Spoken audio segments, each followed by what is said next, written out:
Ay magandang gabi sa inyo mga kasawi. Kamusta na po kayong lahat? Naway nasa mabuti kayong kalagayan at mag-iingat kayo palagi mga kasawi na ano ang tatlong sign na hindi mahal ng isang babae ang kaniyang kabit. Ayan, makinig kayo mga kalalakihan. Ang unang sign mga kasawi is puro hingi ng pera. Kapag ang isang babae hindi niya mahal ang kanyang kabit, alam niyo ba wala itong gagawin, puro ito bili mo ko yun, bili mo ko dito. Panay ang hingi sa kanyang kabit na kalalakihan. Tapos ang gagawin nito kapag ito hindi binibilan ay magmamaktol ito sa kanyang kabit na lalaki dahil ang habol lang naman talaga niya ay pera lang mga kasawi. Ayan yung ating una na sign. Ang pangalawa mga kasawi is hindi ito naglalaan ng oras. For example mga kasawi, nagyaya ang kanyang kabit na lalaki. Ang sasabihin nito sa kanya ay sobrang busy siya, ang dami niyang ginagawa at higit sa lahat, ang daming rason para lang hindi na ito matuloy sa pagyaya sa kanya ng isang lalaki.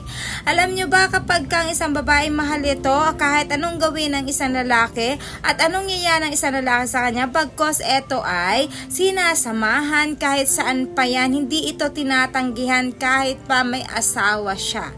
Ibig sabihin in short, mas mahal pa rin ang isang babae ang kanyang legal husband kumpara sa kanyang kabit. Kumbaga napipilitan lang ito or may ginagawa siya dahil minsan may mga kabaihan naman talaga na mukhang pera, kung hindi niya nakukuha sa kanyang legal na asawa ay kumakabit siya para lang matugunan at matustusan ang kanyang pangangailangan na luho sa kanyang katawan at kung ano pa man ang pampaganda na gusto niya sa sarili niya mga kasawi.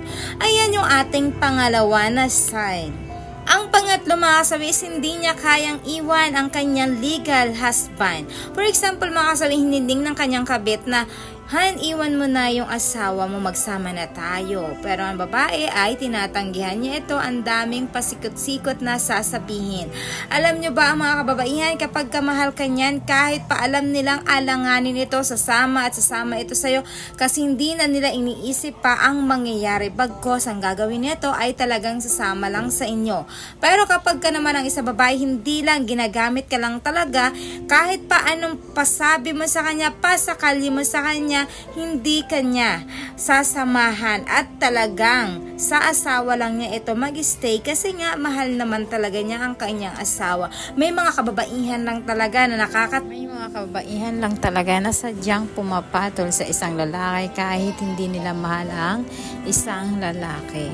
Kaya minsan kahit na ayaw nila ay talagang naandyan pa rin sila sa kanilang kabit, pero mas mahal pa rin naman talaga nila ang kanilang mga legal husband mga kasawi.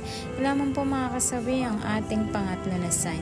At syempre hindi mawawala yung aking advice sa topic nito. Lagi niyong tatandaan sa mga kababaihan na nagluluko, wag niyo pong lukuhin ang mga asawa ninyo, makontento kayo para sa uli ay hindi nyo pagsisihan kasi ang daming paraan para lang kayo ay magkaroon ng pera. Kung hindi nyo natutustusan ang inyong mga luho sa katawan ay pwede kayo magtrabaho ng maayos para naman makuha nyo ang mga ginugusto nyo.